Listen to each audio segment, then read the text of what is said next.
ओम नमो भगवते वासुदेवाय।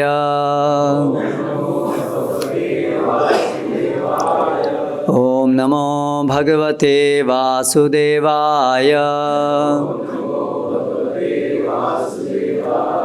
ओम नमो भगवते वासुदेवाय।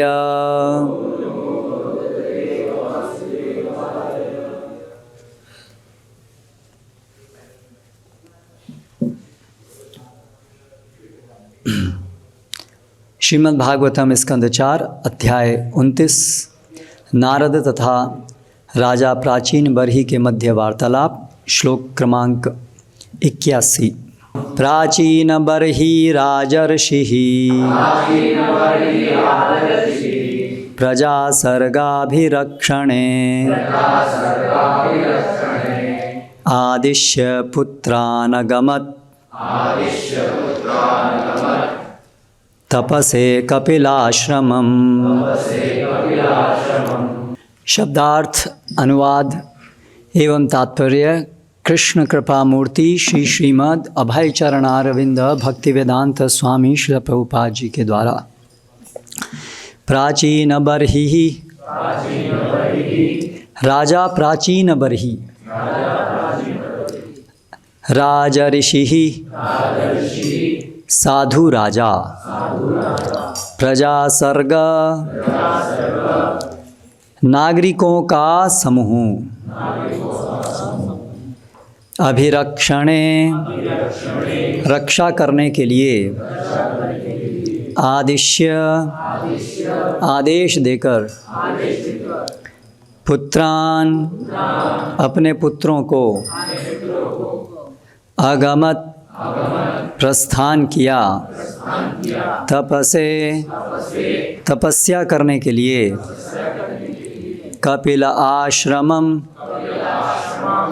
कपिल आश्रम नामक तीर्थ स्थल को, अपने मंत्रियों की उपस्थिति में राजर्षि प्राचीन बर्ही ने अपने पुत्रों को नागरिकों की रक्षा करने के लिए आदेश छोड़ा। तब उन्होंने घर छोड़ दिया और तपस्या हेतु कपिलाश्रम नामक तीर्थ स्थान के लिए प्रस्थान किया। तात्पर्य। इस श्लोक में प्रजा सर्ग शब्द अत्यंत महत्वपूर्ण है। जब राजर्षि प्राचीन बर्ही को नारद मुनि ने गृह त्याग करने तथा भगवत भक्ति करने की दीक्षा दी, तब तक उसके पुत्र जल में तपस्या करके नहीं लौटे थे, किंतु उसने उनके वापस आने की प्रतीक्षा नहीं की, अपितु यह संदेश देते गए कि वे प्रजा की रक्षा करें। वीर राघव आचार्य के अनुसार ऐसी रक्षा का अर्थ है प्रजा को 4 वर्णों तथा 4 आश्रमों के विशिष्ट विभागों में गठित करना। राजाओं का उत्तरदायित्व होता था कि वे यह देखें कि प्रजा 4 वर्णों अर्थात ब्राह्मण, क्षत्रिय, वैश्य तथा शूद्र तथा 4 आश्रमों अर्थात ब्रह्मचर्य, गृहस्थ, वानप्रस्थ तथा संन्यास के धर्मों का पालन कर रही है।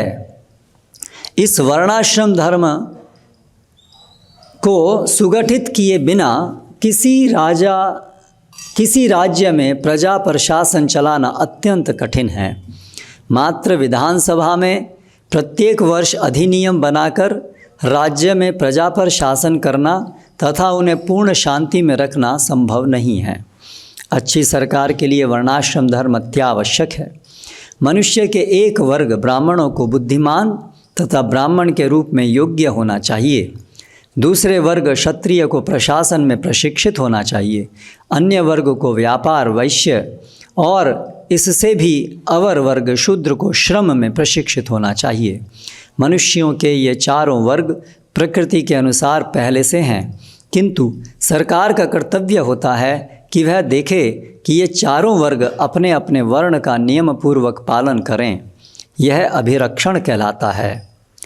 महत्वपूर्ण बात यह है कि जब नारद के उपदेश से महाराज प्राचीन बर्ही जीवन के उद्देश्य के प्रति आश्वस्त हो गया, तो उसने अपने पुत्रों के लौटने की क्षण मात्र भी प्रतीक्षा नहीं की, वरन तुरंत ही प्रस्थान कर दिया। उसे अपने पुत्रों के लौटने पर अनेक कार्य करने थे, किंतु उसने उनके लिए केवल संदेश छोड़ा। उसने जान लिया था कि यह उसका मुख्य कर्तव्य था। उसने अपने पुत्रों के लिए केवल संदेश छोड़ा और वह आध्यात्मिक उन्नति के लिए घर छोड़कर चल पड़ा। यही वैदिक सभ्यता की विधि है। श्रीधर स्वामी का कथन है कि कपिल आश्रम गंगा नदी तथा बंगाल की खाड़ी के संगम पर स्थित है, जिसे अब गंगा सागर कहा जाता है। आज भी यह स्थान तीर्थ यात्रा के लिए प्रसिद्ध है और मकर संक्रांति के दिन प्रतिवर्ष लाखों लोग यहाँ एकत्र होकर स्नान करते हैं। इसका नाम कपिलाश्रम इसलिए है क्योंकि यहाँ पर भगवान कपिल ने रहकर तपस्या की थी। उन्होंने सांख्य दर्शन का प्रवर्तन किया। ओम ज्ञानतिमिरान्धस्य ज्ञानाञ्जनशलाकया चक्षुरुन्मीलितं येन तस्मै श्रीगुरवे नमः। श्रीचैतन्यमनोभीष्टं स्थापितं येन भूतले स्वयं रूपकदा मह्यं ददाति स्वपदान्तिकं। वन्देऽहं श्रीगुरो श्रीयुतपदकमलं श्रीगुरून् वैष्णवांश्च। श्रीरूपं साग्रजातं सहगणरघुनाथान्वितं तं सजीवं साद्वैतं सावधूतं परिजनसहितं कृष्णचैतन्यदेवं श्रीराधाकृष्णपादान् सहगणललिता श्रीविशाखान्वितांश्च। जय श्री कृष्ण चैतन्य प्रभु नित्यानंद श्री अद्वैत गदाधर श्रीवासादि गौरभक्तवृंद। हरे कृष्णा कृष्णा कृष्णा हरे हरे, हरे राम राम राम हरे हरे।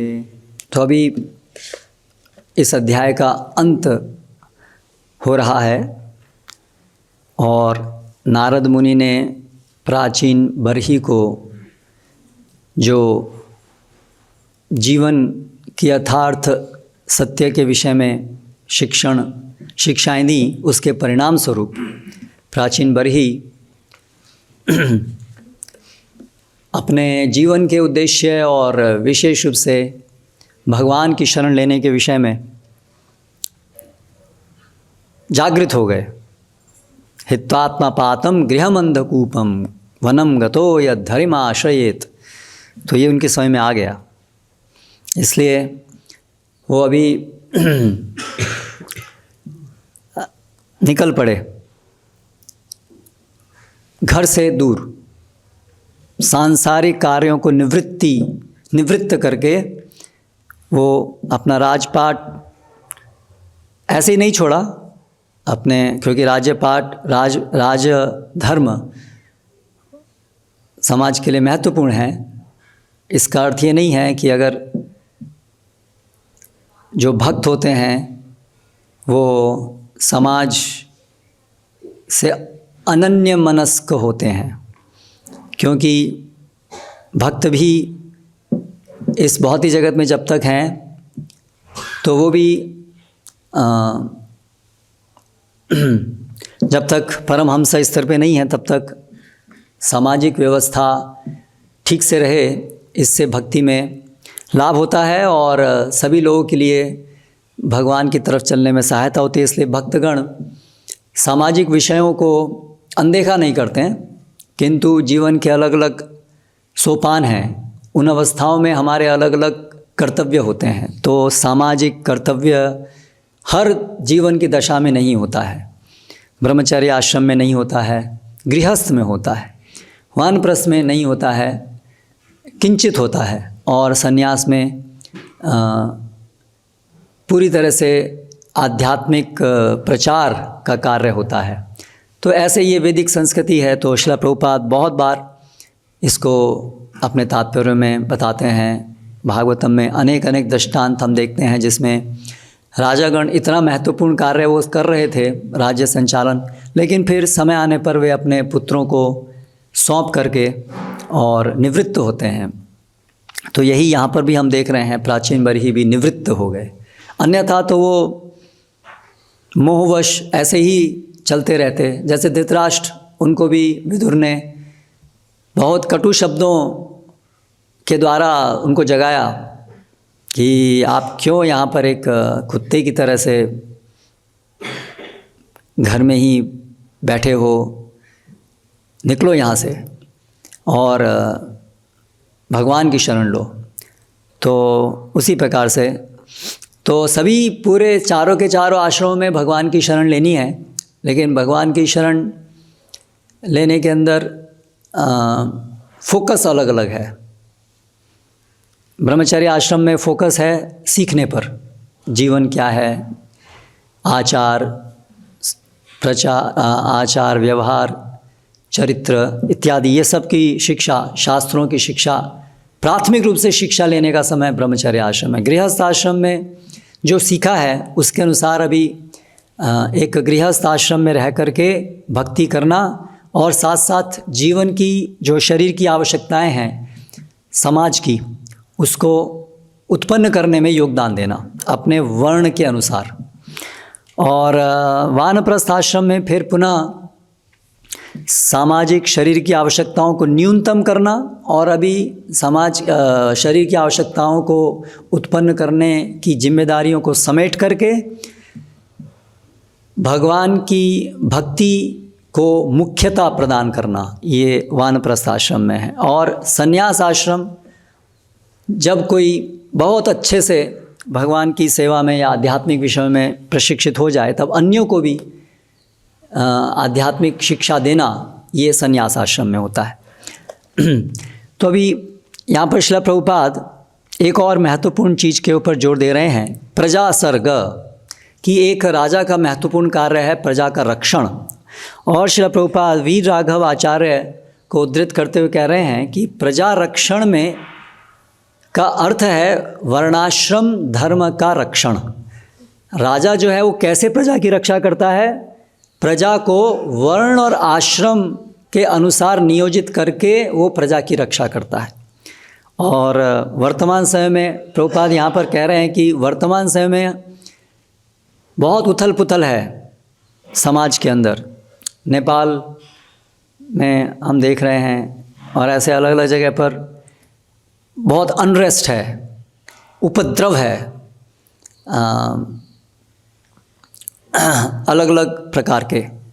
तो उसका एक निदान है कि कारण ये है उस उपद्रव का कि वर्णाश्रम व्यवस्था नहीं है, कुछ मनमाने ढंग से, कुछ मनुष्य जनित व्यवस्था से हम प्रजा को चलाना चाह रहे हैं, उनका रक्षण करना चाह रहे हैं, जो सफल नहीं होती है, नहीं हो सकती है।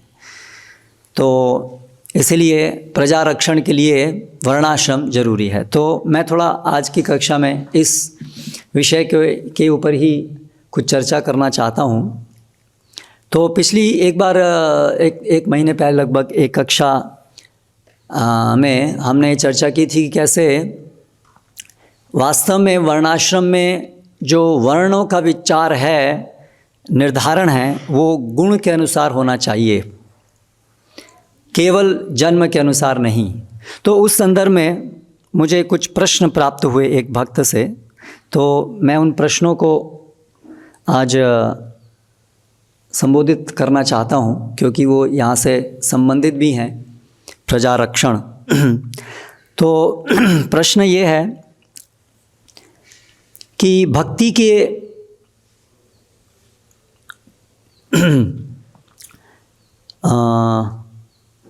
प्रयास से क्या कोई व्यक्ति में जो ब्राह्मण जाति का नहीं है, क्या इसी जीवन में उसके अंदर ब्राह्मणों के गुण उत्पन्न हो सकते हैं? और यदि भक्ति शुद्ध करती है और एक व्यक्ति के गुणों को कुछ समय में उच्च वर्ण के गुण प्रदान कर देती है, तो क्या उसका अर्थ ये है कि एक व्यक्ति का वर्ण इसी जीवन में बदल सकता है? यानी कि भक्ति के प्रभाव से उसका पहले कुछ था वर्ण और फिर भक्ति के प्रभाव से वो वर्ण बदल गया। भगवत गीता में कृष्ण कहते हैं कि हम अपने वर्ण के अनुसार अपना स्वधर्म करें। तो यदि भक्ति से किसी व्यक्ति के गुण विकसित होते हैं तो क्या ये संभव है कि एक ही जीवन में एक व्यक्ति शूद्र कर्म से क्षत्रिय कर्म और अंततः ब्राह्मण कर्म की स्थिति तक विकसित हो जाए? क्या वर्ण एक ही जीवन में कई बार बदल सकते हैं? और अंत में क्या जो हमारे वर्णाश्रम प्रकल्प हैं, हम किस प्रकार से इस चीज़ को समझें और इस परिस्थिति का व्यवस्थापन करें कि जहाँ पर एक भक्त का एक ही जीवन में कई बार वर्ण परिवर्तित होगा, तो उसे व्यावहारिक रूप से हम कैसे स्थापित करेंगे या उसे कैसे उसकी व्यवस्था कैसे करेंगे? एक ही जीवन में एक व्यक्ति का पहले एक वर्ण, फिर भक्ति प्रगति करके फिर और दूसरा वर्ण, फिर और प्रगति किया, फिर और तीसरा वर्ण, तो बदलता रहेगा उसका वर्ण का काम एक ही जीवन में। क्या इस विषय में कोई शास्त्रिक या व्यावहारिक दिशा निर्देश हैं?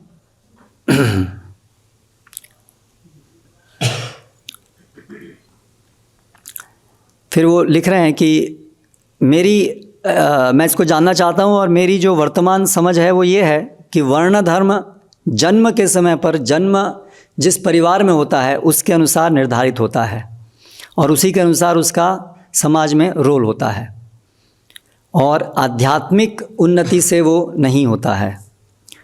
गुण और कर्म वो आदर्श वर्ण इंगित करते हैं, किंतु समाज क्रियान्वित होता है जन्म आधारित वर्ण से, तभी उस समाज में स्थिरता रहती है। भक्ति एक व्यक्ति को आध्यात्मिक ऊंचाइयों तक विकसित कर सकती है, सभी वर्णों से परे भी उसको ले जा सकती है, किंतु इसका अर्थ ये नहीं है कि एक व्यक्ति एक ही जीवन में अपने वर्णों के कार्यों को बदलेगा। एक व्यक्ति साधु बन सकता है, किंतु इसका अर्थ ये नहीं है कि वो दूसरे के वर्ण का कार्य करना शुरू करे। उदाहरणार्थ, एक शूद्र अचानक वैदिक यज्ञ इत्यादि करना आरंभ करे तो ये प्रश्न है, वर्ण का निर्धारण कैसे होता है? अगर जन्म से नहीं होगा तो भक्ति से गुण परिवर्तित हो रहे हैं, तो क्या एक ही जीवन में बार बार गुण परिवर्तित, जैसे भक्ति की प्रगति होगी वैसे व्यक्ति का गुण परिवर्तित होता जाएगा। शूद्र से शुरू करेगा तो पहले थोड़ी भक्ति की तो वैश्य बन गया, फिर थोड़ी और प्रगति की तो क्षत्रिय बन गया, फिर थोड़ा और प्रगति की तो ब्राह्मण बन गया। तो ऐसे कैसे क्या क्या होगा? ओके, तो एक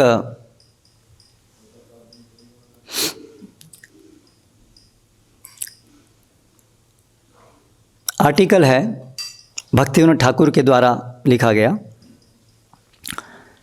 मानव समाज इसका शीर्षक है। इस आर्टिकल में भक्तिविनोद ठाकुर इस विषय के ऊपर थोड़ा प्रकाश डालते हैं और विस्तार से इस विषय की चर्चा वो खुद इसमें आर्टिकल में ही बता रहे हैं कि चैतन्य शिक्षामृत नामक पुस्तक में, जो अभी हम ऑनलाइन वर्णाश्रम क्लास के अंदर ले रहे हैं, उस पुस्तक के अंदर इस विषय के ऊपर पहले जो 2 अध्याय हैं उसमें विशद चर्चा हुई है और उसके अन्यत्र जैव धर्म पुस्तक के अंदर भी इसके ऊपर चर्चा हुई है। लेकिन यहाँ पर इस आर्टिकल में सार रूप में भक्तिविनोद ठाकुर इसको कह रहे हैं, बता रहे हैं।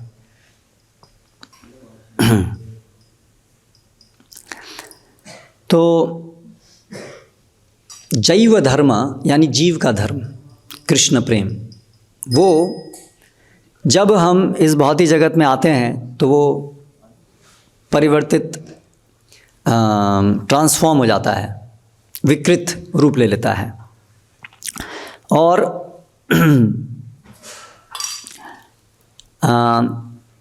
अलग अलग चेतना के स्तर पे जो लोग हैं उसके अनुसार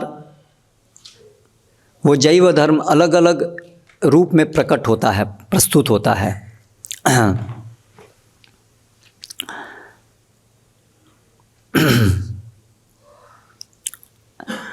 जीवन की यात्रा को चलाने के लिए नितांत आवश्यक है कि हम शरीर पालन के लिए कुछ कार्य करें। ये शरीर पालन के कार्य पाप रहित होकर के हो सकें, इसके लिए ज़रूरी है कि गृहस्थ आश्रम में व्यक्ति, मतलब गृहस्थ आश्रम, एक आश्रम को अपनाए, जीवन में कोई ना कोई आश्रम को अपनाए।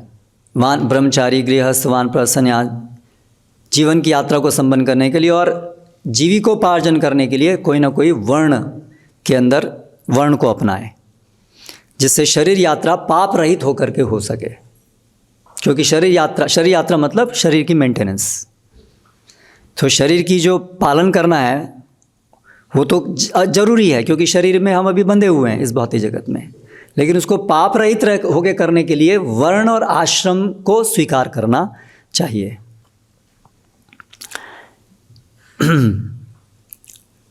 कुछ लोग ऐसा सोचते हैं कि जो भी व्यक्ति सामाजिक है वो वैष्णव नहीं हो सकता। वैष्णव मतलब समाज से बाहर, समाज जिसने छोड़ दिया है। ऐसा निष्कर्ष त्रुटिपूर्ण है। वास्तव में समाज 3 प्रकार के होते हैं: भौतिकतावादी लोगों का समाज, मुमुक्षु लोगों का समाज और मुक्तों का समाज, मुक्त पुरुषों का समाज। तो ये 3 समाज हैं, 3 स्तर पे हैं समाज। भौतिकतावादी, जिनके जीवन का उद्देश्य है इस भौतिक जगत में भोग करना है। और यहाँ पर जो कॉन्टेक्स्ट है, संदर्भ है, उसमें वर्णाश्रम है। इसलिए हम जो वर्णाश्रम पालन ही नहीं करते हैं, जिनको कोई श्रद्धा ही नहीं है शास्त्रों में, वो भी जीवन यापन करते हैं, पर वो पाप पूर्ण होकर करते हैं, इसलिए उनकी चर्चा हम यहाँ नहीं कर रहे हैं। जो पाप रहित होकर के शास्त्र के अनुसार वर्णाश्रम पालन करते हैं, उनकी बात हो रही है। उनमें भी 3 कैटेगरी हैं। उसमें एक है जो भौतिकतावादी हैं, एक जो मुमुक्षु हैं और तीसरे जो मुक्त हैं। जीव की स्वभाव ही सामाजिक है, इसलिए शुद्ध भक्तों के लिए भी अगर वे भौतिक पदार्थ से, भौतिक से परे हैं, तो भी समाज आवश्यक है। तो चाहे हम जंगल में रहें कि वैकुंठ में, जीव हमेशा एक सामाजिक व्यक्ति है। शुद्ध अवस्था में भी, वैकुंठ में भी समाज है, शुद्ध भक्तों का समाज है, पूर्ण रूप से शुद्ध भक्तों का। तो वैष्णवों में और अन्य लोगों में ये अंतर है। वैष्णव समाज का भाग होता है और कर्मी समाज के भाग होते हैं। इतर समाज, इतर बंगाली में है ये, अलग, भक्तों से, वैष्णवों से अलग समाज। यहाँ पर निष्कर्ष ये है कि वैष्णव धर्म और वैष्णव समाज ये अलग अलग नहीं है।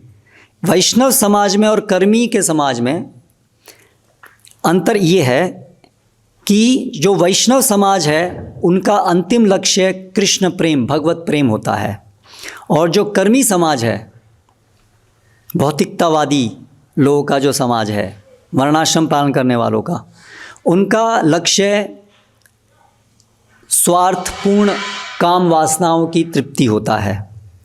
जो कर्मी समाज में हैं वे लोग शरीर के यापन को, मेंटेनेंस, इंद्रिय भोग को और भौतिक कष्टों के तात्कालिक निवारण को जीवन का उद्देश्य या परम उद्देश्य मानते हैं। उनमें से कुछ लोग मृत्यु के पर्यंत, मृत्यु के बाद का जो सुख है यानी स्वर्ग, उसको सबसे अधिक महत्व देते हैं, और कुछ लोग इस भौतिक अवस्था को समाप्त करके जो सुख प्राप्त हो उसको महत्व देते हैं। तो पहले वाले कौन हो गए? भौतिकतावादी। दूसरे कौन हो गए? मुमुक्षु।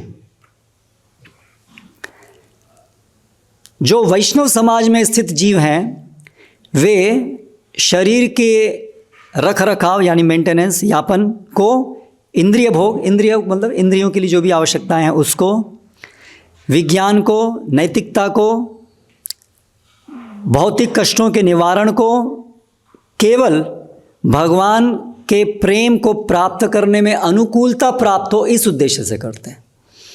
तो ये अंतर है वैष्णव समाज के जो भाग हैं यानी वैष्णव हैं उनमें, जो भौतिक समाज के लोग हैं उनमें, और जो मुमुक्षु हैं उनमें।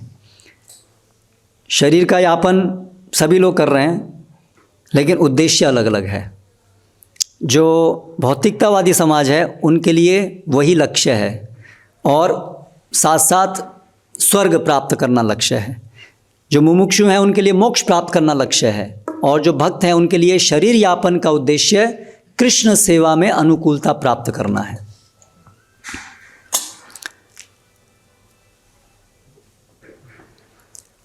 दोनों ही समाज की जो आकृति है, फॉर्म है, वो एक जैसी है किंतु प्रकृति अलग अलग है। ये जो भौतिकतावादी और जो मुमुक्षु वाला समाज और जो भक्त हैं उनके समाज की आकृति एक जैसी है लेकिन स्वभाव अलग अलग है। जो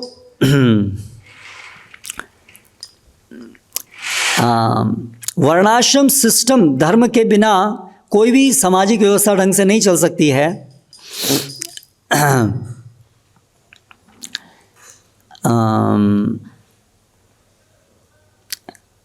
वर्णाश्रम धर्म ही केवल ऐसा समाज है जीवों के लिए जो बद्ध अवस्था में उनको सही से रख सकता है। ये वर्णाश्रम धर्म के विषय में चैतन्य शिक्षामृत में पहली और दूसरे अध्याय में विस्तार से वर्णन हुआ है। अभी मैं इसको यहाँ पर विस्तार से वर्णित नहीं कर रहा हूँ। जो मनुष्य है उसे एक वर्ण अपने स्वभाव के अनुसार और एक आश्रम अपने जीवन की सोपान के अनुसार स्वीकार करना चाहिए। वो अपने जीवन को मेंटेन करते हुए भगवान को इस प्रकार संतुष्ट कर सकता है। जो हमारा स्वभाव है वो अलग अलग कार्यों से और जीवन के अंदर घटनाओं से निर्मित होता है। जन्म उसमें से एक घटना है। वर्तमान समय में क्योंकि वर्ण केवल जन्म से निर्धारित होता है, इसलिए वर्णाश्रम धर्म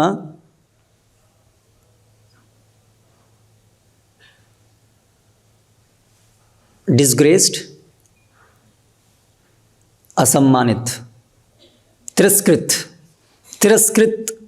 हो गया है।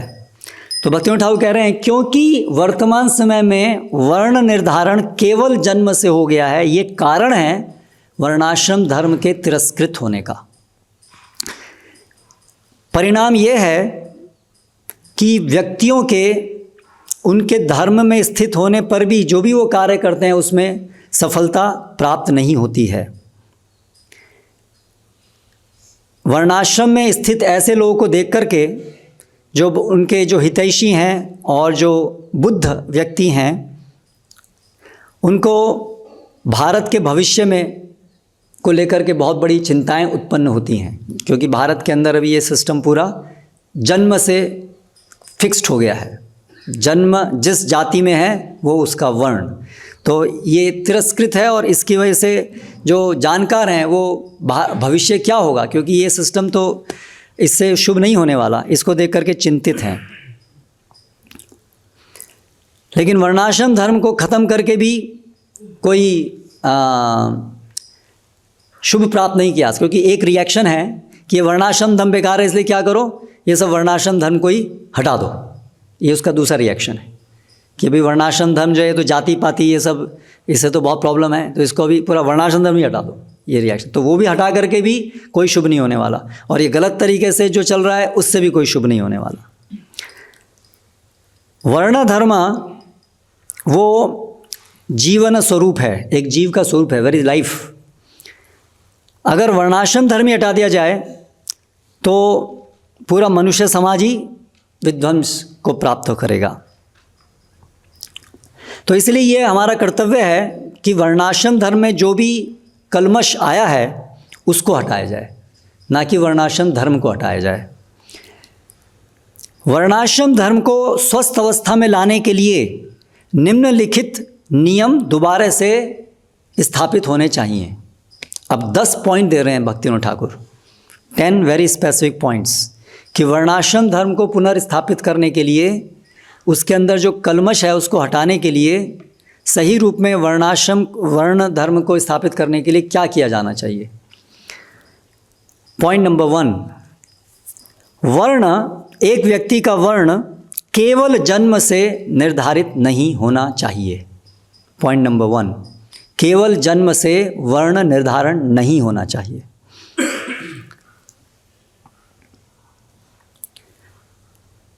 जो भी स्वभाव गुण बचपन के संग के कारण और ज्ञान प्राप्त करने के कारण प्रकट होता है, उस गुण के आधार पर वर्ण निर्धारण होना चाहिए। वेरी इंपॉर्टेंट पॉइंट, केवल जन्म के आधार पर नहीं होना चाहिए।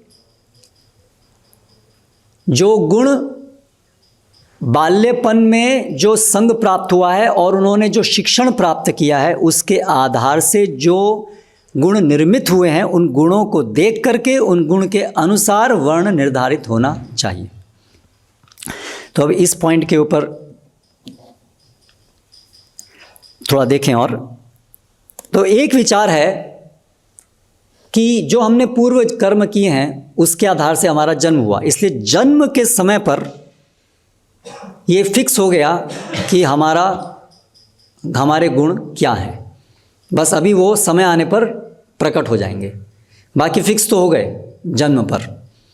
इसीलिए जिसका जैसा जन्म हो गया, जिस जाति में जन्म हो गया, जिस घर में जन्म हो गया, उसी से ही उसका वर्ण निश्चित हो गया, क्योंकि पूर्व कर्म फल के अनुसार वो उसको वहाँ पर जन्म मिला है। तो जन्म जो पूर्व कर्म फल हैं उसके अनुसार जो उसको जन्म मिला है वो निश्चित रूप से एक वर्ण को निर्धारित करने में एक भाग है, एक उसकी भूमिका है, लेकिन वो सब कुछ नहीं है। उसके बाद में जो प्रशिक्षण है, विशेष रूप से बाल्य आरंभ के जीवन के आरंभ में, वो प्रशिक्षण बहुत महत्वपूर्ण है अंततः निर्धारित करने में कि वास्तव में उस व्यक्ति का वर्ण क्या होगा। तो केवल पूर्व जन्म के कर्म नहीं है, वर्तमान जीवन के ट्रेनिंग भी वर्ण को डेवलप करने में कारक होती है। इसीलिए वर्तमान समय की ट्रेनिंग इम्पॉर्टेंट है। तो ये एक इम्पॉर्टेंट चीज़ जो समझने की है, varna by training, not just by recognizing inclination. So Prabhupada ji इस विषय में अलग अलग जगह पे इसको इम्पोर्टेंस दे रहे हैं, ट्रेनिंग। तो थोड़ा सा इसमें कुछ हम देखते हैं। प्रभुपाद वर्णा कॉलेज की बात करते हैं बहुत बार, और उस वर्णा कॉलेज के अंदर प्रभुपाद एम्फेसाइज करते हैं कि ट्रेनिंग होनी चाहिए वर्ण की। सो प्रभुपाद कह रहे हैं, तो give them facility of education, इसलिए उनको शिक्षण की फैसिलिटी दो। हम इसलिए इस पॉइंट के ऊपर इतना स्ट्रेस दे रहे हैं। You educate certain section as Brahmana, certain section as Kshatriya, certain section as Vaishya. आप ट्रेन कीजिए एक वर्ग को ब्राह्मण की तरह से, एक को क्षत्रिय की तरह से, एक को वैश्य की तरह से। In that education we don't discriminate because he is coming of a shudra family. हम इस एजुकेशन को देने में हम वो कौन से परिवार से आ रहा है, उसका जाति कौन सी है, किस जाति में जन्म हुआ है, उसको उसके आधार पे हम डिस्क्रिमिनेट नहीं करते हैं। टेक एजुकेशन, बी क्वालिफाइड, शिक्षा लो और गुण प्राप्त करो। शिक्षा दो जो जिस गुणों को प्राप्त करने के लिए प्राप्त कर पा रहा है उसके अनुसार उसका प्रशिक्षण देके, और वो जिस भी गुण को ले पा रहा है उस गुण में उनको प्रशिक्षित करके वो उसका निर्धारण होना चाहिए। तो अभी ऋषिकेश प्रभुपाद के एक शिष्य कहते हैं, मैं ये सोच रहा था कि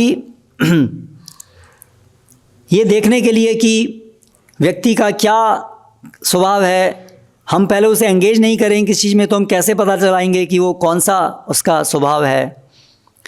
प्रभुपाद कह रहे हैं, no, take everyone as rascal, then train them. कोई देखने की जरूरत नहीं क्या है, पहले से सब समझ लो, सब क्या है, सब मूर्ख हैं, है ना। फिर उनको भी ट्रेन करना है, तो पहले से नहीं है कि क्या है, पहले से सबको सब मूर्खी हैं। That is wanted. Take everyone as rascal. There is no question that here is intelligent man, here is rascal, here is this. No, ये इंटेलिजेंट है, ये रास्कल है, नहीं, सब rascal. First of all take them all rascals and then train them. That is wanted, that is wanted now. अभी इसकी जरूरत है। At the present moment the whole world is full of rascals. अभी वर्णाश्रम धर्म खत्म हो गया है, कलौ शूद्र संभवा। इसलिए एट प्रेजेंट वर्णाश्रम सिस्टम को भी हम स्थापित जब करने की बात कर रहे हैं, यानी वो पूरा टूट चुका है, इसलिए एवरीवन इज रास्कल नाउ। सब स्पॉइल्ड हो गया है, तो अभी वहाँ कहाँ आप उसको ये वो है और ये वो है। टेक एवरीवन इज रास्कल, है ना। Now you train them just like I am training, जैसे मैं ट्रेन कर रहा हूँ, है ना। प्रभुपाद वेस्ट में, तो वहाँ क्या, और इंडिया में भी हम सोचते हैं हम इंडिया में हम बहुत इंडिया इज क्या, 4 नियम कितने लोग पालन कर रहे हैं इंडिया के अंदर, और फिर हम वर्ण की बात कर रहे हैं, भारत में हम वर्ण हैं।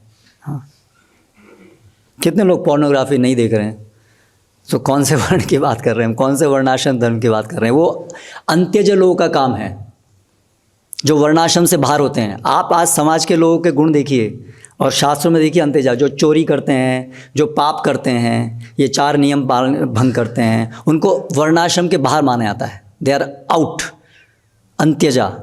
तो भारत के अंदर आज ज़्यादातर लोग तो इसी कैटेगरी में ही हैं गुणों से, तो अंत्यजा समाज के अंदर ही। सो प्रभुपाद कह रहे हैं just like I am training, जैसे मैं आपको ट्रेन कर रहा हूँ। यू आर ब्राह्मण बाय ट्रेनिंग। प्रभुपाद उनको कह रहे हैं, भक्त को, आप जो हो आप ट्रेनिंग से ब्राह्मण बने हो। So one who is prepare to be trained as a Brahmana classify him in the Brahmana. This is the principle. One who is prepare to be trained as a Brahmana classify him as a ब्राह्मणा। जो लोग ब्राह्मण की training लेने के लिए तैयार हैं, उत्सुक हैं, they are showing yes we can, they can be trained up, so train them, they are Brahmanas. One is trained up as Kshatriya, classify him. जो क्षत्रिय की तरह से ट्रेंड हो पा रहा है, classify him as kshatriya. In this way chaturvarnyam, इस तरह से 4 वर्ण।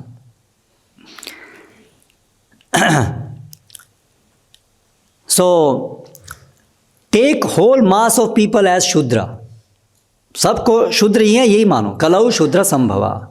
शूद्र से लेकर के अभी ट्रेन करके करना है, क्योंकि वर्णाश्रम विध्वंस है, इसलिए अभी जो वर्ण स्थापित होंगे वो ट्रेनिंग से होंगे। पिक आउट, ऐसे करके चुनो। And rest who is neither ब्राह्मणा नोर क्षत्रिय नोर वैश्य देन ही इज शूद्र। जो ट्रेन नहीं हो सकते इन 3 तरीके से, वो शूद्र ही रह जाएंगे। That's all, very easy thing. If he can not be trained as an engineer, Prabhupada उदाहरण दे रहे हैं, if he can not be trained as an engineer then he remains as a common man. तो अलग अलग कॉलेज हैं, सब में हम लोगों को लेते हैं, यस एग्जाम पास कीजिए, आइए क्वालिफाई कीजिए, आप इंजीनियर बन सकते हैं, आप डॉक्टर बन सकते हैं, take education, be qualified, that's all. तो उसी प्रकार से प्रभुपाद कह रहे हैं सबके लिए खुला है, लेकिन आपको क्वालिफाई करना पड़ेगा। अगर आप ब्राह्मण की तरह से क्वालिफाई होंगे देन यू बी ब्राह्मणा, है ना। जैसे प्रभु जब गए वो एक प्रभुपाद जी के पहले लंदन में गए थे, प्रभुपाद जी के गुरु भाई, तो वो जेट वो क्या था वो प्रिंस ऑफ लॉर्ड जेटलैंड, तो उसने कहा आप मुझे ब्राह्मण बना सकते हैं? हाँ बना सकते हैं, ये आपको 4 नियम पालन करेंगे। बोले फिर भूल जाओ। तो लाइक दैट, अगर कोई तैयार है 4 नियम पालन करने के लिए और अन्य तरीके से जो ब्राह्मण के कार्य हैं, शुचि इत्यादि सब, तो यस, अगर कोई इस प्रकार से तैयार है और ट्रेंड हो पा रहा है और ट्रेंड हो रहा है, जब हो गया trained then he is a Brahmana, Kshatriya, वैश्य। और जो इस प्रकार से तीनों में ट्रेंड नहीं हो पा रहे हैं वो शूद्र। उसमें ये अर्थ नहीं है कि वहाँ पर शूद्रों को निम्न दृष्टि से देखा जा रहा है, लेकिन फिर वो जनरल असिस्टेंट का कार्य करेंगे। पॉइंट ये है।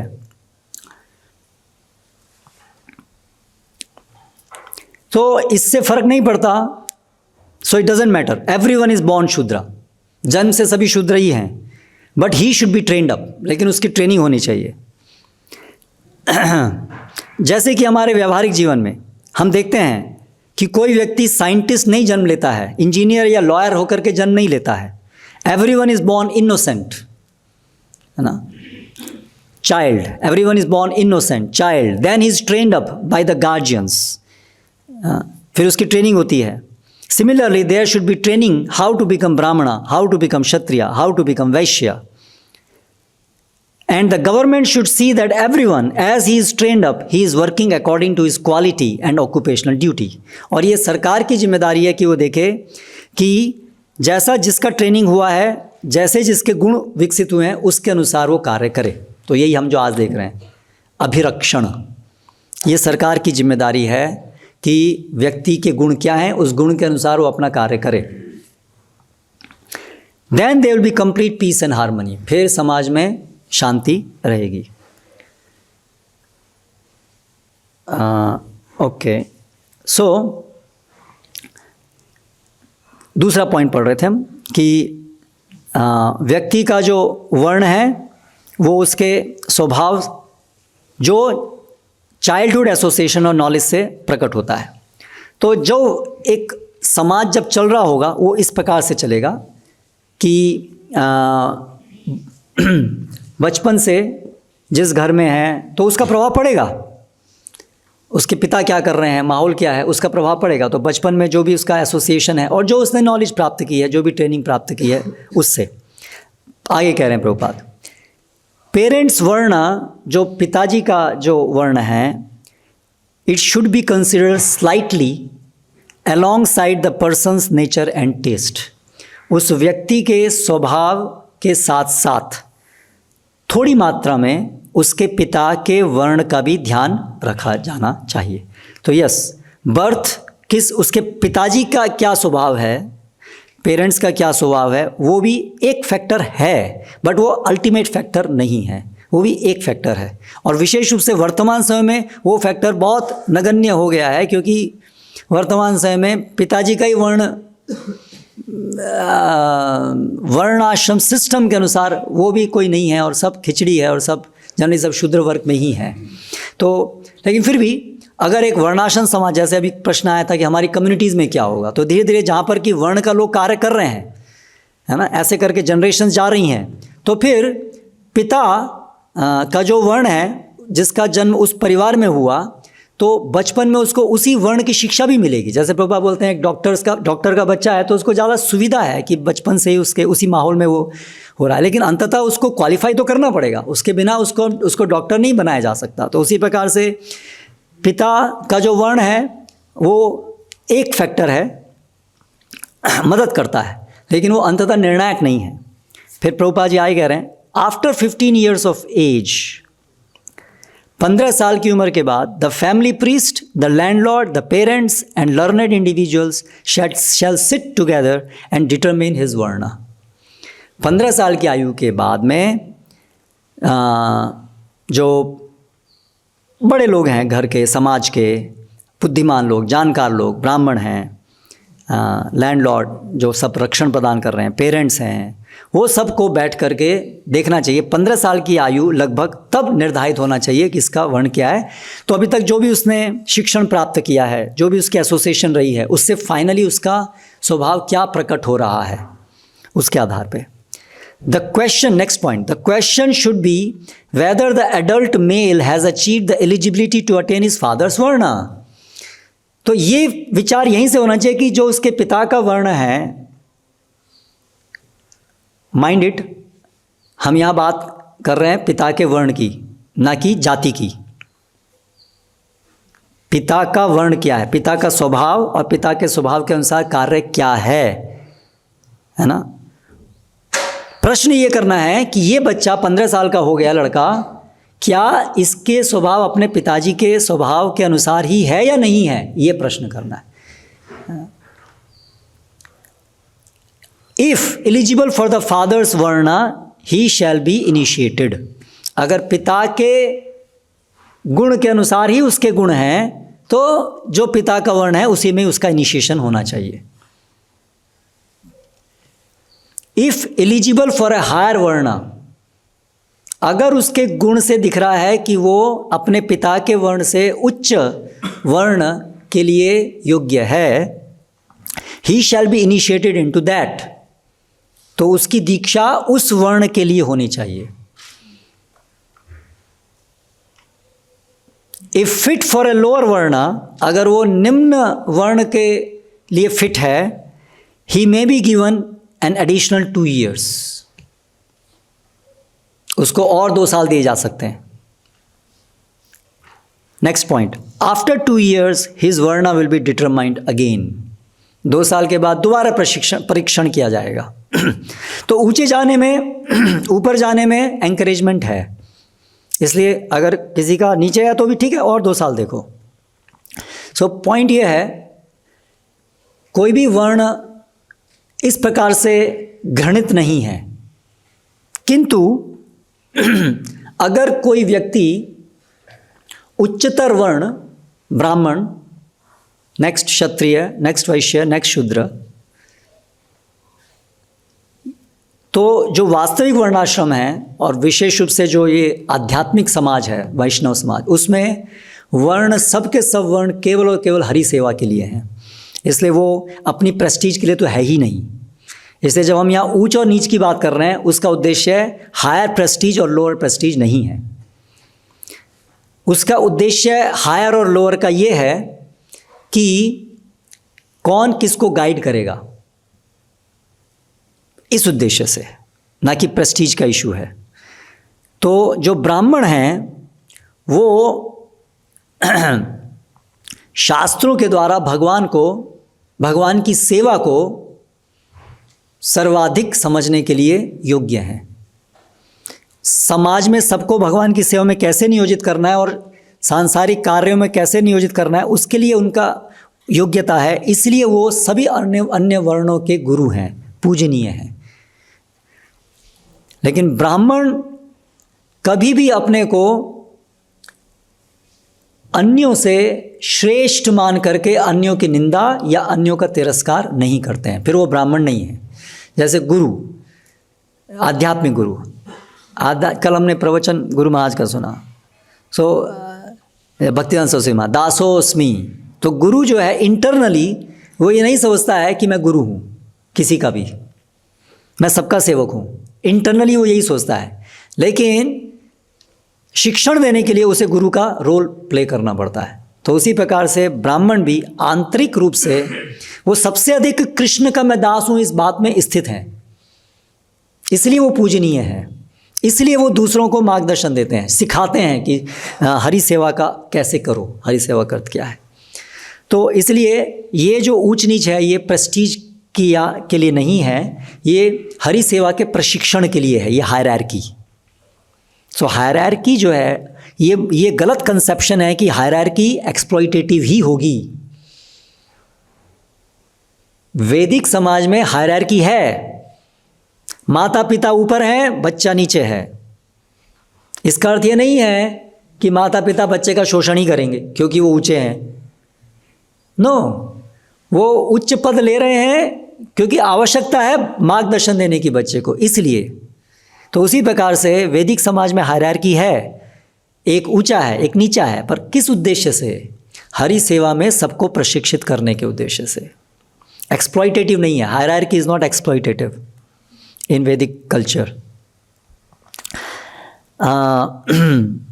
Next point, a social preservation council must be maintain in every village. हर गांव में एक समाज को बनाए रखने के लिए ऐसे एक काउंसिल होनी चाहिए जो ये सब निर्धारण सही से हो, किसका क्या वर्ण है। The help of the ruler must be taken as the sovereign is the actual protector of dharma। और राजा जो है उसकी सहायता लेनी चाहिए इसको स्थापित करने में, क्योंकि कोई व्यक्ति अपने वर्ण के अनुसार कार्य नहीं कर रहा है, गुण के अनुसार, तो अंकुश भी लगाना पड़ेगा। तो इसके लिए शक्ति, राजा की सहायता भी चाहिए। यही बात, अभिरक्षण राजा का कर्तव्य है। Once varna shall determine their marriage rights and other rights, violations shall be subject to state punishment।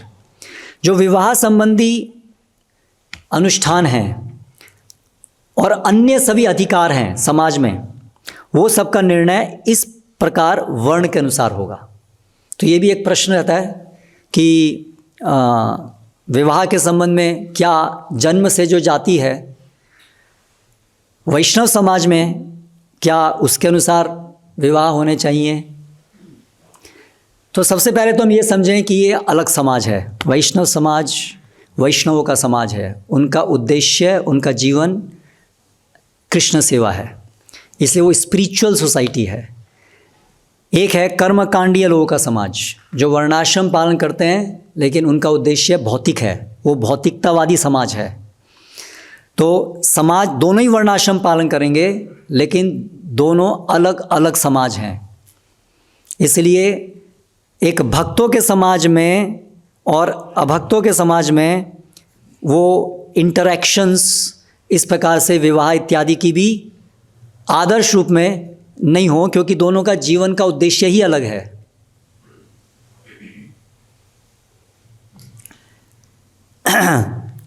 जो कर्मकांडीय समाज है उसमें वर्तमान समय में जन्म ही अंततः निर्णायक है। जो भी बचा कुचा वर्णाश्रम है वो आदर्श नहीं है, लेकिन वर्तमान में वो ऐसा है।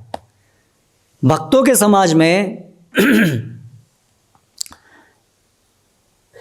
हरि सेवा क्योंकि केंद्र है और ये समझ है कि जो भगवान को शरणागत हो जाता है वो कर्मकांडीय स्तर के जो ब्राह्मण हैं उनके लिए भी पूजनीय हो जाता है, चाहे वो जो शरणागत है उसके अंदर इस भौतिक जगत के अंदर कार्य करने के लिए उसका स्वभाव शूद्र का कार्य करने का ही क्यों ना हो, तो भी वो कर्मकांडीय स्तर के अंदर जो ब्राह्मण हैं उनके लिए भी वो पूजनीय हैं। क्योंकि जो क्रमिक विकास में जो भौतिकतावादी समाज है, कर्मकांडीय समाज है, जब वो पूर्णता को प्राप्त करते हैं, कई कई जन्मों में जब वो ब्राह्मण के स्तर को आते हैं, तब जा कर के वो वैष्णव बनने के लिए योग्य बनते हैं। तो ये जो कर्मकांडीय समाज में ब्राह्मणत्व है वो वैष्णव बनने के लिए एक स्टेपिंग स्टोन है। तो इसलिए जो वैष्णव समाज में है, वैष्णव समाज का जो स्टार्टिंग है वो कर्मकांडीय समाज के टॉप के आगे है। जैसे प्रभुपाद कहते हैं 100 रुपीज़ में 10 रुपी इज़ इंक्लूडेड। सो वैष्णव के अंदर इस प्रकार से ब्राह्मणत्व इंक्लूडेड है। तो इसीलिए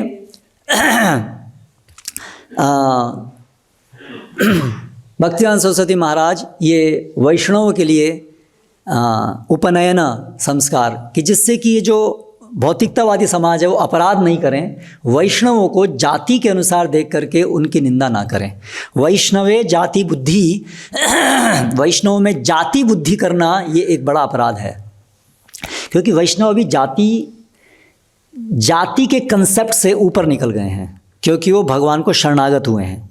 जाति कंसेप्ट मतलब जन्म के अनुसार वर्ण निर्धारण वाले स्टेज से ऊपर हैं, इसलिए उनको जाति के अनुसार देखना ये भौतिकतावादी समाज में चलेगा फिर भी, जिनका उद्देश्य भौतिकवादी है, जिनका उद्देश्य, जिनका जो कृष्ण को शरणागत हो गए हैं, है ना, जैसे कृष्ण, प्रभुपाद उदाहरण देते हैं, कृष्ण वैश्य समाज में जन्म लिए, है ना, मतलब ठीक है क्षत्रिय समाज में जन्म लिए, लेकिन पालन पोषण वैश्य समाज में हुआ, है ना, लेकिन वो सबके द्वारा पूजनीय हैं, सभी ब्राह्मणों सबके द्वारा पूजनीय हैं। तो उसी प्रकार से जो वैष्णव हैं, ये जाति बुद्धि उसमें नहीं होनी चाहिए। जिसने भगवान की शरण ली है वो इस प्रकार से उस जाति का जन्म के अनुसार वो कार्य करेगा, ऐसा उस प्रकार से उसको नहीं देख करके वो भगवान को शरणागत होने से उसका जाति कल्मश खत्म हो गया है। जहति जाति कल्मशः, शास्त्र में कितने सारे इसके लिए श्लोक हैं। यज्जिह्वाग्रे वर्तते नाम तुभ्यम, ना, जिसने जिह्वा पर आपका नाम है ना, उसने ये सब वैदिक कर्म इत्यादि बहुत बार सब कर लिए हैं। तो ये सिद्धांत है शास्त्रों में कि शरणागति होने से ये जो श्रद्धा जो उत्पन्न होती है, सुकृति, तो दो प्रकार की सुकृति हैं, एक भोग और मुमुक्षु सुकृति है और एक भक्ति सुकृति है। तो जो सामान्य, जब तक कोई भक्त नहीं बना है तब तक उसकी एक ही सुकृति से प्रगति होती है, वो भोगोन्मुखी सुकृति और मोक्ष की सुकृति है, जिसमें कि वर्ण से धीरे धीरे वर्णोचित कार्य कर करके भक्त नहीं है वो लोग, हम उनकी बात कर रहे हैं। जो भौतिकतावादी समाज है वो लोग शरणागत नहीं है कृष्ण को, लेकिन वो विष्णु को मानते हैं, देवी देवताओं की पूजा करते हैं, विष्णु भी उनमें से एक हैं, वो विष्णु के अगेंस्ट नहीं है इन दैट सेंस, लेकिन वो भक्त भी नहीं है। ठीक है, वो लोगों के प्रगति जो होती है वो वर्णोचित कार्य करके धीरे धीरे प्रगति करके वो शूद्र वर्ण से धीरे धीरे ब्राह्मण वर्ण की तरफ चलते हैं कई कई जन्मों में। और जो सुकृति वहाँ उनको लिफ्ट करती है वो है उनके पुण्य कर्मों की सुकृति, जिस पुण्य को कहते हैं भोगोन्मुखी पुण्य। ठीक है, लेकिन जब कोई भक्तों के संपर्क में आ जाता है, जाने अनजाने में जो भक्ति सेवा करता है, उससे जो सुकृति निर्मित होती है वो भक्ति सुकृति निर्मित होती है। वो भक्ति सुकृति क्या करती है, वो आत्मा के स्तर पे काम करती है डायरेक्टली। ये जो भोग सुकृति है वो सटल बॉडी के ऊपर काम करती है, सूक्ष्म शरीर के ऊपर, इसलिए वो सतोगुण की तरफ लेके आती है व्यक्ति को धीरे धीरे। लेकिन ये और सतोगुण में आने के बाद वो व्यक्ति निकट आता है शुद्ध सत्व को ग्रहण करने के लिए, यानी कि वैष्णव बनने के लिए वो निकट आता है। और फिर जब भक्त का संग होता है तो तुरंत वैष्णवत्व को प्राप्त करता है। लेकिन एक दूसरा मार्ग है जिसमें कोई तमोगुण की स्थिति में शूद्र या अंत्यजा भी क्यों ना हो, किराट हुणांद पुलिंद पुखशा, कोई भी स्तर पे क्यों ना हो, लेकिन अगर उसको भक्त संग प्राप्त हो और उसने भक्त संग को स्वीकार किया और कृष्ण की शरण ग्रहण की, तो उससे जो उसको सुकृति प्राप्त हुई है संग से, वो है भक्त्योन्मुखी सुकृति। वो सुकृति आत्मा के स्तर पे कार्य करके उसको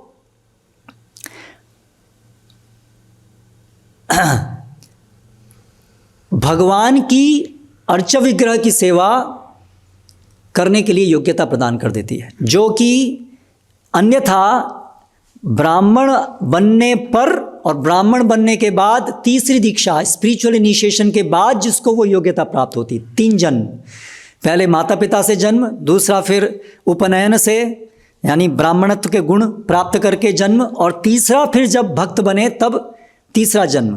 तो वो 3rd जन्म डायरेक्ट जब कोई भगवान को शरणागत होता है, गुरु को शरणागत होता है, आध्यात्मिक गुरु को, तब वो उस जन्म को प्राप्त करता है। तो इसलिए ये जो दीक्षा, जो पंचरात्रि की दीक्षा है, वो वैदिक समाज में धीरे धीरे प्रगति करके जो तीसरा स्तर है इज इक्वलेंट टू ये पंचरात्रि की दीक्षा। इसलिए 100 रुपये में वो 10 रुपये इस प्रकार से इंक्लूडेड है। इसलिए पंचरात्रि की दीक्षा के द्वारा वो भक्त ब्राह्मणोचित कार्य करने के लिए एलिजिबल है, किंतु वो उस कार्य को करेगा या नहीं करेगा, कर पाएगा नहीं कर पाएगा, उसके लिए ट्रेनिंग भी चाहिए। थोड़ा सा गहरा विषय है, इसको थोड़ा समझने की कोशिश कीजिए कि जब कोई व्यक्ति पंचरात्रि के मंत्रों से दीक्षित होता है, दीक्षा प्राप्त करता है, तो वो जाति का कल्मश खत्म हो जाता है। He becomes equivalent to born in a Brahmana family, in a real Brahmana family. He becomes equivalent to that. जाति का कल्मश न्यूट्रलाइज हो गया है। लेकिन जिस प्रकार से ब्राह्मण परिवार में जन्म लेने वाले बालक को भी प्रशिक्षण की जरूरत है ब्राह्मण का कार्य करने के लिए, इस प्रकार से जो दीक्षित भक्त है उसको भी वर्ण का कार्य करने के लिए वर्ण की शिक्षा की जरूरत है। ऐसा नहीं है कि केवल पंचरात्रि की दीक्षा से कोई व्यक्ति ब्राह्मण का कार्य करना शुरू कर देगा। इसलिए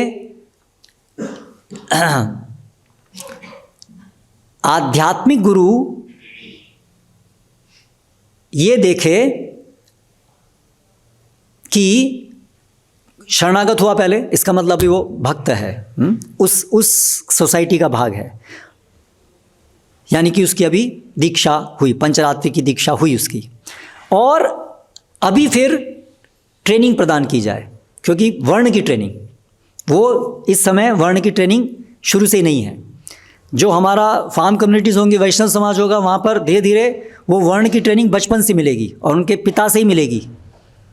लेकिन एडल्ट्स जो बाकी के जो समाज है वहाँ पर कोई वर्ण की ट्रेनिंग नहीं है।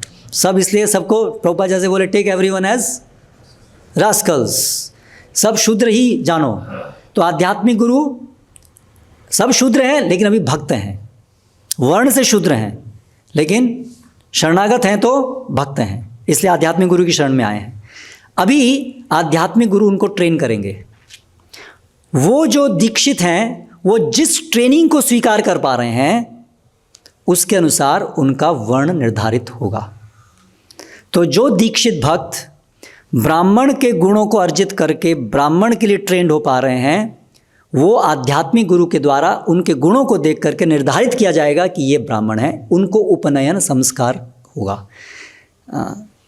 उनको ब्राह्मण का कार्य करने के लिए अनुमति देंगे। जो क्षत्रिय की ट्रेनिंग ले पा रहे हैं, जो ब्राह्मण की नहीं ले पा रहे हैं, क्षत्रिय की ले पा रहे हैं, उनको क्षत्रिय के कार्य करने के लिए अलाउ किया जाएगा। उनको वो दीक्षा होगी, दीक्षा ब्राह्मणिकल, क्षत्रिय, ये दीक्षा होगी उनकी अलग अलग। जो ब्राह्मण के लिए ट्रेन होने के लिए ट्रेन नहीं हो पा रहा है, क्षत्रिय के लिए नहीं हो पा रहा है, वैश्य के लिए हो पा रहा है, उसके लिए वैश्य दीक्षा, उसके लिए वैश्य की ट्रेनिंग होगी। सभी दीक्षित हैं, सभी ये भक्त हैं, सभी दीक्षित हैं। अभी ये वर्ण की बात हो रही है। और जो तीनों में से कोई भी किसी प्रकार से ट्रेन नहीं हो पाएगा वो शूद्र वैष्णव। हाँ, अभी वो जो है उस जाति वाला शूद्र नहीं है, वो जाति कलमश तो खत्म हो चुका है। सो इसलिए ही इज़ ट्रांसेंडल लिबरेटेड सोसाइटी, ये लिबरेटेड सोसाइटी है ना, उसका वो भाग है। इसलिए यहाँ पर छुआछूत नहीं होगी, ये मेटेरियलिस्टिक सोसाइटी में होती है। एक वैष्णव जो कोई भी वर्ण, कोई शूद्र का भी कार्य करेगा तो वो अछूत नहीं है, ही इज़ मोस्ट वर्शिपेबल, है ना, भगवान ग्रहण करते हैं। वो पूजा भी अपने घर के अंदर भी शालिग्राम पूजा भी कर सकता है। हर दीक्षित भक्त जिसको पंचरात्रि की मंत्र प्राप्त हैं वो सभी लोग भगवान के अर्च विग्रह की सेवा कर सकते हैं। लेकिन ब्राह्मणोचित कार्य, जैसे टेम्पल के अंदर ऑफिशियल जो पब्लिक प्लेसेस होते हैं वहाँ पर अर्च विग्रह की सेवा के लिए ब्राह्मण स्वभाव से जिनको गुरु ने निर्धारित किया है वो करते हैं। घर के अंदर सभी लोग, स्त्रियां भी, वो सब लोग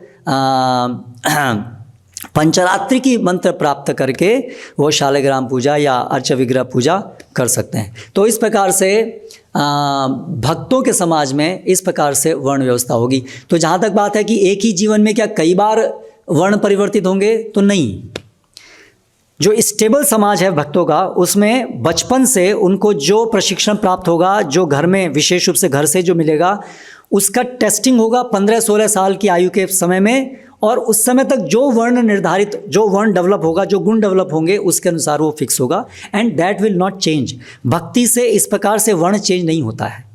हालांकि भक्ति से सारे के सारे गुण खत्म हो जाते हैं, तीनों गुण, लेकिन भगवान के आयोजन के द्वारा, क्योंकि भक्तों को भी इस जगत में कुछ कार्य करने हैं, तो उनका जो स्वभाव है वो मेंटेन करके रखते हैं, जिससे कि वो स्वभाव के अनुसार भगवान की सेवा में नियोजित हो सके। तो इसलिए वो ऐसा नहीं है कि भक्ति में प्रगति करने से उनके ये जो वर्ण का कार्य करने वाला स्वभाव है वो परिवर्तित होगा, लेकिन वो प्रॉपर जीवन में प्रॉपर ट्रेनिंग हो करके वो निर्धारित होगा कि कौन सी वो ट्रेनिंग हो पा रही है, कौन सी ट्रेनिंग वो ले पा रहा है। तो इसलिए ऐसा नहीं है कि जीवन में भक्त के वर्ण बदलेंगे, लेकिन भक्त के वर्ण जन्म जाति के अनुसार निर्धारित नहीं होंगे। वो स्पिरिचुअल मास्टर या जो लोग जानकार हैं वो उसको ट्रेन करके, ट्रेनिंग के द्वारा उसका कौन सा नेचर डेवलप हो रहा है उसके आधार पे वो स्थापित करेंगे। और विवाह जो होंगे वो भी गुण के अनुसार जो वर्ण स्थापित हुआ उस वर्ण के अनुसार फिर अनुलोम प्रतिलोम जो भी हम बात करते हैं कि एक ही वर्ण के अंदर विवाह होना चाहिए, तो भक्तों के समाज में होने चाहिए। अभक्तों के समाज में भक्तों का विवाह नहीं होना चाहिए क्योंकि उनका वो अलग समाज है ना। और भक्तों के समाज के अंदर भी वर्ण, तो जो स्त्री है तो उसका वर्ण क्या क्या होगा, जो पिता है उसका, जो पिता का वर्ण गुण के अनुसार निर्धारित है वो, और उसके अनुसार फिर विवाह के अंदर वर्ण निर्धारण। तो ये नटशैल में भक्तों के समाज में वर्ण व्यवस्था कैसे होगी, भक्तिविनोद ठाकुर और श्रील प्रभुपाद जो बता रहे हैं, ये एक ब्रीफ में हमने आज डिस्कस किया। यहाँ पर समाप्त करते हैं। हरे कृष्णा कृष्णा कृष्णा हरे हरे, हरे राम राम हरे। कोई प्रश्न? आशोचित हैं प्रभु।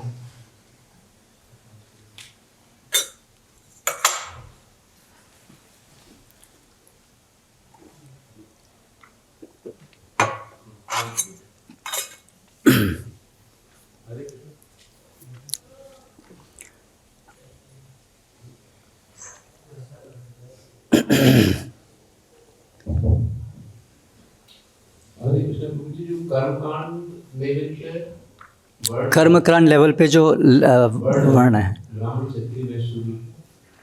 कृष्ण भक्ति में आ गए तो जो भी आपने लास्ट में बताया कि उनका भी वर्ण ब्राह्मण क्षत्रिय वैश्य शूद्र निर्धारित हुआ, लेकिन वो वैष्णव कहलाएंगे, शूद्र वैष्णव वैश्य वैष्णव क्षत्रिय वैष्णव।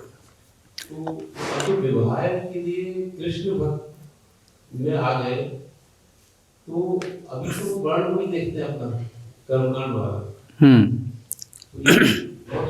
समस्या है ये, मतलब किस तरह से इसको कैसे, इसीलिए क्योंकि हमारे भक्तों के समाज में भी वर्णाश्रम स्थापित नहीं है ना गुण के अनुसार, ये प्रॉब्लम है। इसलिए हम लोग फोर्स हैं वही वर्णाश्रम फॉलो करने के लिए।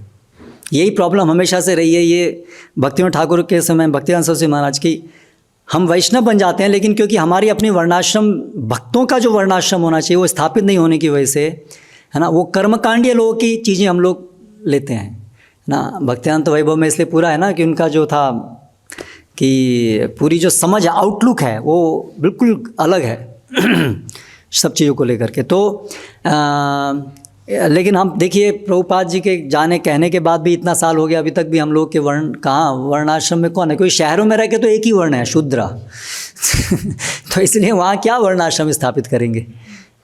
वर्णाश्रम के लिए ये कृष्ण के सिस्टम के अनुसार चारों के वर्णों के काम होने चाहिए ना वहाँ पर, तभी तो जा कर के, और पूरा माहौल होना चाहिए वो जिस प्रकार से वो डेवलप हो पाए। तो इसलिए हम लोग अभी शहरों से निकल ही नहीं पा रहे हैं ना हम लोग, तो भक्त समाज, तो इसलिए सब नौकरी करते हैं तो वहाँ क्या वर्ण स्थापित, वर्ण है ही स्थापित, वही शूद्र ही है। तो इसलिए वो जो होना चाहिए कार्य वो नहीं हो पा रहा है कि भक्तों का समाज डेवलप हो जिसमें कि वर्ण के कार्य हों, वर्ण का प्रशिक्षण हो, वर्ण के कार्य हों, और उसके अनुसार फिर वर्ण हो और उसके अनुसार फिर विवाह हो वर्णों के अंदर। तो अभी तो समझ निकल जाता है, जो 2 साल 4 साल 5 साल निकल जाता है वो अपना फिल्टर लगा देते हैं कि जैसे ब्राह्मण है तो उसमें ब्राह्मण में भी कई वर्ग हैं, उनकी विवाह इस तरह से।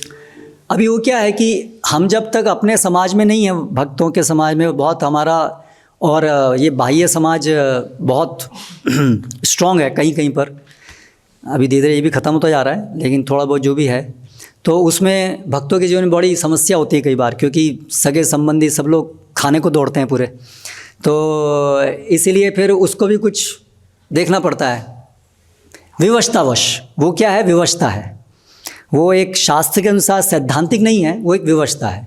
तो विवशता की वजह से भी कई बार भक्त तो सक्षम होते हैं, लेकिन आदर्श रूप में तो प्राथमिकता ये है कि वो समाज, वो भक्त समाज तो हो, वो प्राथमिकता, ideology, that should be the प्राथमिकता। ठीक है, उसको अगर ध्यान में रखते हुए जो भी वो कास्ट है, अगर उसमें भी कुछ समानता मिल पा रही है, वहाँ पर भी कुछ, तो दैट कैन बी प्रिफर्ड। जैसे अभी आरोप लगा था, अभी इस्कॉन में हमारे इतने दिन से हैं वो, उनकी पेरेंट्स कहते हैं आप अभी उनके विवाह के लिए कोई लड़का या लड़की नहीं देख पा रहे हैं। तो पिछले संडे को बात हुआ कि उनसे कभी आप ही नहीं चाह रहे हैं, इतना फिल्टर लगा रहे हैं कि ऐसा होना चाहिए उसमें। हाँ, वो बात है कि वो कास्ट कॉन्शियसनेस आसान नहीं है उससे हटना, कि हम लोग को ना आइडेंटिफाई कर रहे हैं। अगर हम ये कम से कम समझ लेंगे प्रभुपाद जी का वाक्य, वे आर ऑल रास्कल्स, तो भी काम काफ़ी हो जाए। हम सब एक ही जैसे हो गए, कम से कम वे आर ऑल रास्कल्स, कम से कम वो एक चीज़ समझ में आए तो ठीक है। Secondarily that can be seen but not primarily.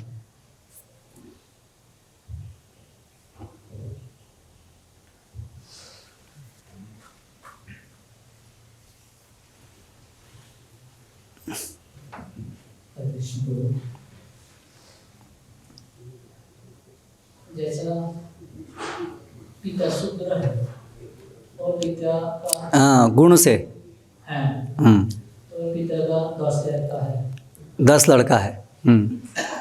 जैसे ऋषभ देव के 100 थे। आगे बोलिए। 10 से 3 ब्राह्मण, ऋषभ देव का पहला पुत्र ब्राह्मण, सॉरी पहला क्षत्रिय, बाकी 9 ब्राह्मण। पाप हो गया।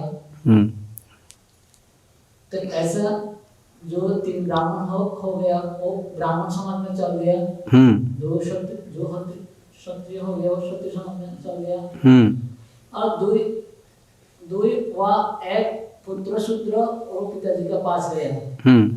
तो जो ब्राह्मण क्षत्रिय वैश्य उनका क्या कर्तव्य है पिता का सेवा करना, और कैसे सेवा कर सकता, कैसे इधर प्रोग्राम में इधर अलग अलग कार्यक्रम कैसे अटेंड कर सकता, और अटेंड करेगा तो कैसा सिचुएशन होगा।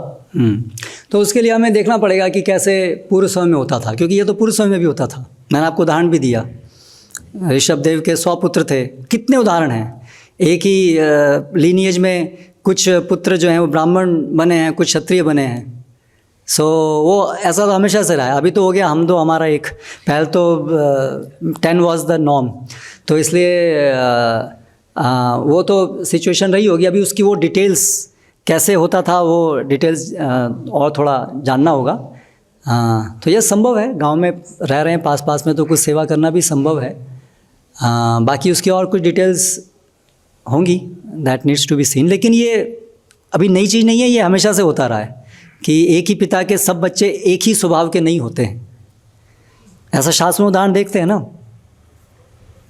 तो कम से कम सैद्धांतिक रूप से तो एक्सेप्ट करना चाहिए कि ये पॉसिबल है। ठीक है, अब उसकी जो डिटेल्स है कैसे वर्कआउट होंगी, उसको कैसे, उसको और जानना, वो दूसरी बात है।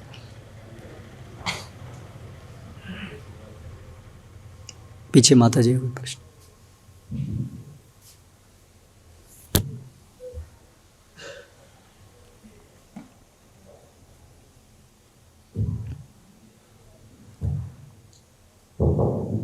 हरे कृष्ण प्रभु, सामान्य दृष्टि से ये समझा जा सकता है कि अविवाहित स्त्री का वर्ण उसके पिता का वर्ण है, और विवाह के बाद उसका वर्ण उसके पति का वर्ण हो जाएगा।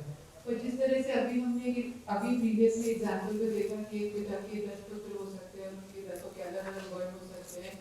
सो how does this apply to women? स्त्री का वर्ण है स्त्री वर्ण। स्त्री का वर्ण केवल हम बोलने के लिए उससे कि ये ब्राह्मण की पत्नी है इसलिए ब्राह्मणी, लेकिन उनका 5th वर्ण भागवतम में जो वर्णन है, तो उनका ऐसा नहीं है कि उसका वर्ण भी हम देखेंगे कि एक स्त्री जो शूरवीर है वो क्षत्रिय वर्ण की हो गई। और जो आप इसको साइलेंट में क्यों नहीं रखते हैं, पहले ही बज रहा था ये, please keep in silent mode.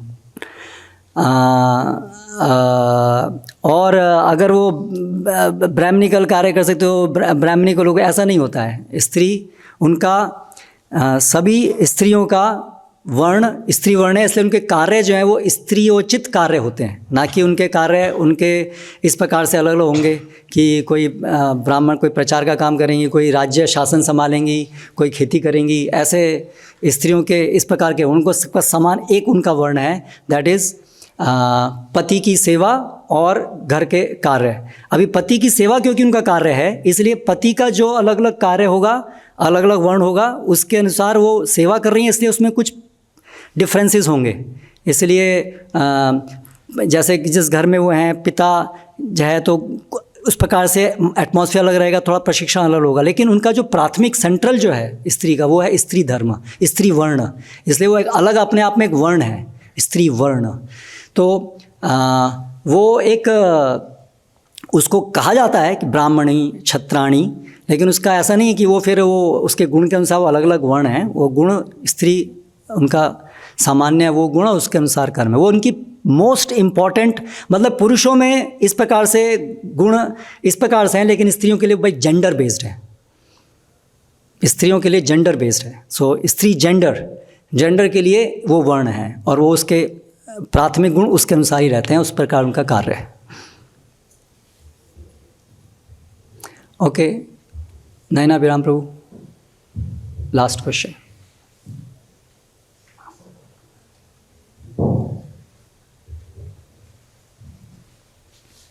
दीक्षा के माध्यम से हम देखते हैं कि द्विजत्वम जायते नाम जो है एक भक्त वैष्णव जो हो जाता है तो वो ब्राह्मण से भी ऊपर, मतलब शास्त्रों में हमें अलग अलग बहुत सारे इसके प्रमाण सब प्राप्त होते हैं। और वही वैदिक संस्कृति में वैदिक सभ्यता में भी अगर हम देखें तो ऐसा प्रश्न जो है होता है। जैसे महाभारत काल में देखें तो पांडव जो है वैष्णव हैं, लेकिन क्षत्रिय कर्म में वो लगे, उनका ही वो जो कर्म कर रहे हैं। अर्जुन महाराज संन्यास लेना चाहते थे, लेकिन भगवान ने कहा कि नहीं, आप संन्यास में वो स्थिति नहीं रह पाएंगे, तो आप क्षत्रिय कर्म ही श्रेष्ठ करें। वही विदुर जी भी हम देखते हैं महाभागवत है, युधिष्ठिर महाराज उनको कह रहे हैं कि आप तो जो है तीर्थों को पवित्र करने वाले हैं, लेकिन वो संजय हैं तो संजय भी भक्त हैं, डिवोटी, भगवान के दर्शन किया उन्होंने, लेकिन फिर भी एक वो जो है दास के रूप में वहाँ पर कार्य कर रहे हैं। वही एक कहाँ पर दास के रूप में कार्य कर रहे हैं, मतलब एक सेवक की तरह से। विदुर जी जो हैं वो परामर्श दे रहे हैं धृतराष्ट्र को, इज़न्ट इट, विदुर नीति उनके गुण के अनुसार ना, उनका जो बाय बर्थ विदुर जी वो तो एक शूद्राणी के पुत्र हैं, तो लेकिन वो कार्य क्या कर रहे हैं, वो तो सलाहकार हैं धृतराष्ट्र के। और चैतन्य महाप्रभु के समय में फिर हम देखते हैं कि उस समय जैसे हरदास ठाकुर तो सभी के आचार्य उनको कहा गया है, लेकिन चैतन्य महाप्रभु ने उसका विरोध उस समय नहीं किया, क्योंकि उनको मुस्लिम परिवार में जन्म लिया है, तो वो अलाउ नहीं था मंदिर में, जगन्नाथपुरी मंदिर में आना। तो वो तो वर्णन है कि चैतन्य महाप्रभु वो जो भी उस समय जो सोशल परिस्थिति है जो कि गलत है, वो सही वो नहीं है। देखिए भौतिकतावादी समाज वो एक प्रकार से अपनी सोच से रहता है, वो भक्तों को दुर्भाग्य से ऐसा नहीं होना चाहिए, लेकिन होता है कि वो लोग उसी को सर्वश्रेष्ठ मानते हैं, वो रिस्पेक्ट नहीं कर पाते हैं। तो इसलिए चैतन्य महाप्रभु का आने का पर्पज़ ये नहीं था कि वो सोशल लेवल पर रिफॉर्मेशन करें, इसलिए उन्होंने उसको बाईपास कर दिया, ये इसमें नहीं पढ़ना है, जो एसेंस है वो बताना है ना। लेकिन अभी आगे आगे आचार्य जैसे आ रहे हैं तो वो नेक्स्ट लेवल, अभी ये सोसाइटी के लेवल पे भी इसको स्थापित करना है, तो इसलिए वो अलग इस प्रकार से दिखता है। चैतन्य महाप्रभु अगर चाहते जैसे प्रताप रुद्र भी डिवोटी थे, महाराज प्रताप रुद्र डिवोटी भी हैं वो, लेकिन वो क्षत्रिय भी हैं। सारा मतलब प्रशिक्षण, सारा मैनेजमेंट वही देख रहे थे, तो चाहे तो वो नियम चेंज भी कर सकते थे कि प्रताप रुद्र को बोल करके कि नहीं सबको जो है इस प्रकार हाँ किया जाए, लेकिन वो नहीं किया। हाँ हाँ, वो इसी तरह प्रभुपाद बोलते, वो प्रभु चैतन्य महाप्रभु डिड नॉट, वो उन्होंने उसको उसमें उस दिशा में नहीं हुए, क्योंकि उनका वहाँ पर ये कार्य नहीं था, उनका मेन कार्य सार, भक्ति सार है, जो भी है ये इट डजेंट मैटर, आप अंदर जा पाए नहीं आ पाए, वो आपको नीच देखते हैं, कोई बात नहीं, उसे दैट डजेंट मैटर। ये सार है, उसी को ही वो स्थापित करना चाहते थे। सोसाइटी का रिफॉर्म करना उनका उद्देश्य इस प्रकार उस प्रकार से नहीं था। भक्ति इस एंगल में टॉप मोस्ट सार क्या है, कृष्ण प्रेम है, वो ये स्थापित करने आए थे चैतन्य महाप्रभु। श्रील प्रभुपाद की जय।